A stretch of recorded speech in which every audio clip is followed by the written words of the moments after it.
Y bueno, nuestro tercer mensaje tiene mucho que ver con mandarle un mensaje a la comunidad guatemalteca de cuidarse de los notarios o las personas que quieran aprovecharse de ellos.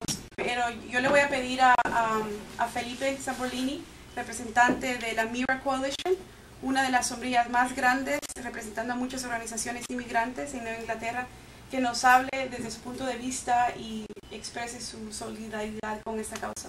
Thank you, Patricia. Thank you all. First and foremost, I apologize for not being a fluent Spanish speaker. I am working on that. I speak only Portuguese and English so far, so I'll be speaking in English to you guys.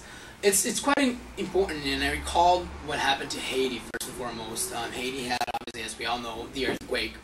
The United States granted TPS, and several organizations, several groups that were relatively, to not be able to have another word to use, sketchy in regards to trying to help them out, quote unquote, trying to propose to them, here, we'll come to us and we'll find you ways of getting that TPS. And that kind of did bring a fear into the community. So for instance, today, only about 50,000 Haitians have already applied for TPS, where the government was expecting 100,000 to 200,000. So I urge the community out there to really be aware that there are people who will try to cheat you off your money. There are people out there who will try to lie to you and say, come, we will help you. And the reality is they are only looking out for themselves. And even we're looking on still to the idea of Haiti, we take a look at all the communities that helped. It was the American groups, several American, just natural U.S. citizens helped it straight off. We had the Brazilian community, we had the Latino community, we had the Portuguese community. So I really urge all the communities out there to come out with solidarity with Guatemalans as well, so that we can truly work together and make sure that the two catastrophes that happen out there can be, in some way, we can reduce the pain of the people not only here in the U.S., but we can also reduce the pain of the people out in Guatemala as well, where we can bring support to them. We can, if needed be, send food, send funding. As we mentioned earlier, we don't want to send clothing right now because that will take a lot of space and a lot of expenses to do that.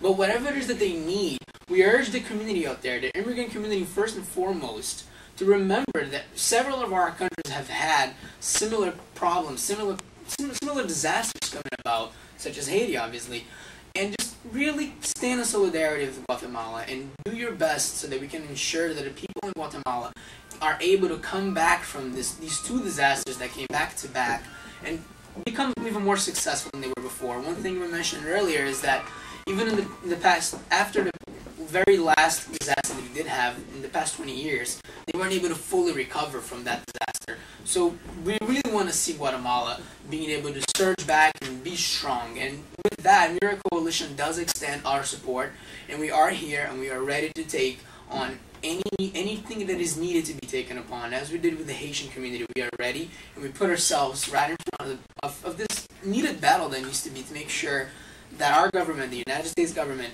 takes a smart position and does grant TPS and works properly with the government in Guatemala. And on top of that, we then urge our own senators from the state of Massachusetts, therefore, to take a strong stand and say, we need this to happen. We need TPS for the Guatemalan people living in Massachusetts, living in this nation, so that they can in turn go back and support the own members of their family, the own members of their community in Guatemala as well. And I thank you very much for putting this together, because this is not going to be an issue that's going to be overlooked.